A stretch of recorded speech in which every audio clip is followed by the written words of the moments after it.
खुलुमबाय आं रिंकुमनि नार्जारी बड'लेण्ड इंखं टेलिभिजननि स्टुडिअ'निफ्राय फोसावनो सिगांदों मोनसे गोजोनथाव खौरां।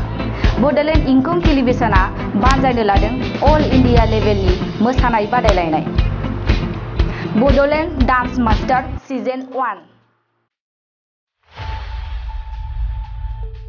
देरहासार बादायगिरिया मोनगोन देरहासार बान्थाया 5 लाख रां, उन बान्थाया 1 लाख रां।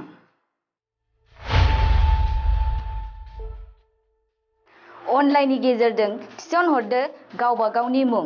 लिंकआ जाबाय www.bodolandinkhongtelevision.com।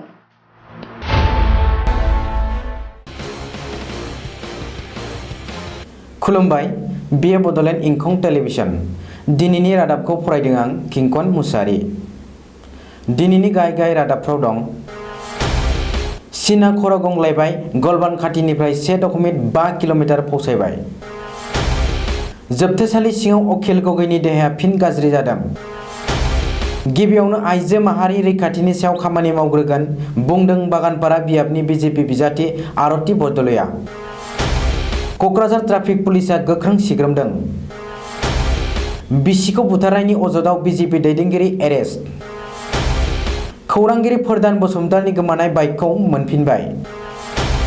नेपालनि गाहाय मन्त्रि केपि अलिया गादि गोमाजानायनि लामायाव। दानिया आबुं रादाब। लादाखआव भारत आरो चीननि गेजेराव सिमनायारि दाङाबाजि आरो एना-एनिया सुग्लायनायनि लामा लाबाय।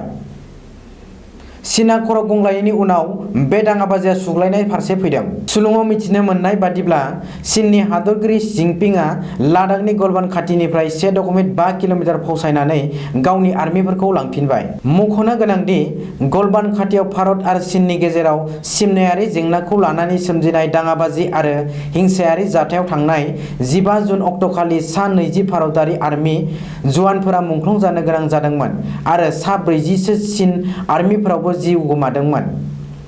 नाथाय बे जाथायनि उनावनो दरनैबो हादोरनि गोजौ थाखोनि अफिसारफोरनि सावरायज्लायनायनि जोहै दिनै बे जेंनाया सुस्रांजानायनि लामायावसै। कृषक मुक्ति संग्राम समिति सुंद'यै KMSSनि गाहाय दैदेनगिरि अखिल गगैनि देहाया जोबथेसालियाव फिन गाज्रि जादों। अखिल गगैनि देहायाव गोख्रोंथाव कर'ना भाइरासनि लैखोनफोरखौ नुनो मोननाय जादों होननानैबो अजद थिखांदों आरो रायजो नाङै बेनि बागै सावरायनाय जागासिनो। ओरैहाय अखिल गगैया जोबथेसालि सिङाव नांगौ बायदि देहा फाहामथायखौ मोननो हायाखै होननानै मिथिनो मोनदों।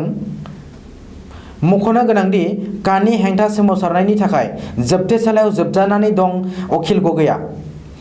बेखौबो मख'नांगोनदि जामिन मोननायनि उनावबो रायजो सोरखारा अखिल गगैनि हेंथायै गोदान दाय जाबसिनना दासिमबो जोबथेसालियाव सोनानै दोनगासिनो दं। बिटिसिनि 25 नं बागानपारा बियाबनि रायजो राजानि बेसेन गोसा भटजों देरहायोब्ला गिबियावनो आइजो माहारिनि सायाव हारि माहारि बासियालासिनो गासैखौबो समानै लाफानानै खामानि मावगोन।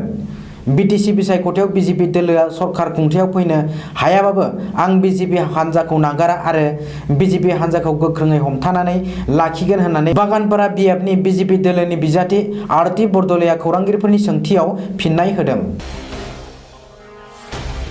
कर'ना भाइरासनि गिख्रंथाव थासारिनि गेजेरावबो क'क्राझार सोहोराव होंगो-दोंगो सुबुं आरो गारि मटर खारनायखौ नुनो मोन्दों।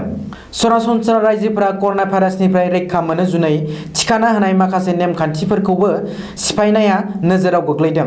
बे समावनो क'क्राझार ट्राफिक पुलिस बिफाना समाजारि जानथाइजों लोगोसे माखासे नेमखान्थियै मानिनानै सोलिहोनो नाजादों। हेलमेट गानालासिनो बाइक सालायनाय सुबुंफोरखौ क'क्राझार ट्राफिक पुलिसआ 1000 रां फाइन फोनांदों। बबेखानि कर'ना भाइरासनि थासारियाव सुबुं जानथाइ एबा ससियेल डिस्टेन्सिंखौ थियै लाखिनो थाखाय पुलिसआ 1000 रां फाइन फोनांदों होननानै क'क्राझार ट्राफिक पुलिस अफिसारआ खौरांगिरिनि सिगाङाव फोरमायदों। बेजों लोगोसेनो गोनांथार खामानि गैयाब्ला सहर फारसे ओंखारबोनाङा, नांगौबा न'आवनो थानो पुलिसआ खावलायदों होननानै क'क्राझारनि खौरांगिरि बिनन्जय नार्जारिया फोरमायहरदों। बिसिखौ बुथारनायनि दायाव डिब्रुगड़आव पुलिसजों एरेस्ट खालामजाबाय सासे बिजेपि दैदेनगिरिया। बिसि बुथारनायनि अजदआव हमजानाय सुबुंखौ डिब्रुगड़ जिल्ला बिजेपिनि नेहाथारि आरो बिजेपि युवा मोर्चानि बारग' आफादगिरि नयन दास होननानै सिनायथिनो हादों। डिब्रुगड़ बानिपुराव थानाय गावनि न'निफ्रायनो नयन दासखौ पुलिसआ हमनानै लाबोदों। मिथिनो मोननाय बादिब्ला थांनाय 1 जुलाइ अक्ट'खालि बिजेपि दैदेनगिरि नयन दासनि बिसि तरा दासनि गोथै सहखौ न'आवनो सोमोनांथावै बोखांनो हादोंमोन। बबेखानि नयननि बिसि तरा दासआ डिब्रुगड़नि एमएलए प्रशान्त फुकननि फिसाजो। नाथाय 6 बोसोर सिगाङाव नयन दासजों गोसो थोलायनानै जुलि जानायनि उननिफ्रायनो बिफाजों सोमोन्दो गैलायामोन। क'क्राझारनि खौरांगिरि फोरदान बसुमतारिनि गोमानाय पालसार बाइकखौ मोनफिननो हाबाय।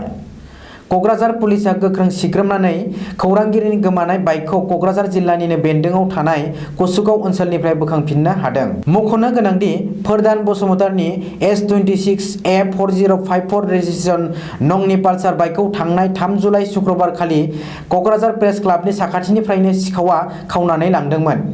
बेनि बागै बड'लेण्ड इंखं टेलिभिजननि क'क्राझारनि खौरांगिरि बिनन्जय नार्जारिया फोरमायनाय बादिब्ला क'क्राझार एसपीनि दैदेननायाव पुलिस बिफाना क'क्राझार सोहोराव थानाय सीसीटीवी फुटेजनि मददजों गोख्रों संदाननानै फोरदान बसुमतारिनि गोमानाय बाइकखौ कसुगाव ओनसोलनिफ्रायनो बोखांनो हायो होननानै पुलिस अफिसार लाथुक दासआ खौरांगिरिफोरनि सिगाङाव बुंदों।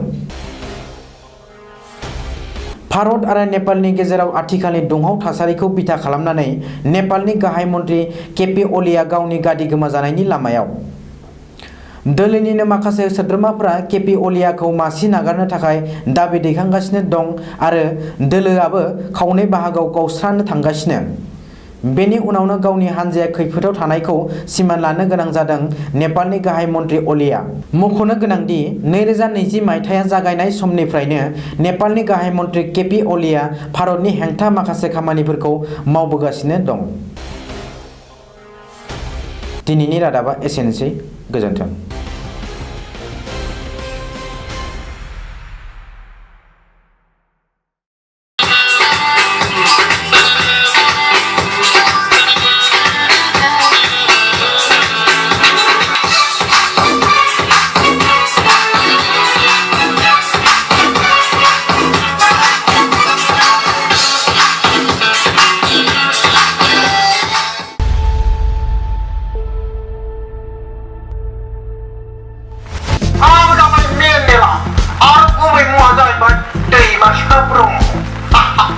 आं दिनै नोंथांमोननि सिगाङाव फैनायनि मोनसे जाहोन दङ।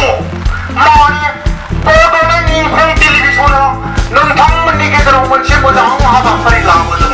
बे हाबाफारियानो जाहैबाय अल इन्डिया लेभेलाव मोनसे मोसानाय बादायनाय हाबाफारि। बै हाबाफारिनि मुङानो जाहैबाय बड'लेण्ड डेन्स मास्टार सिजन 1।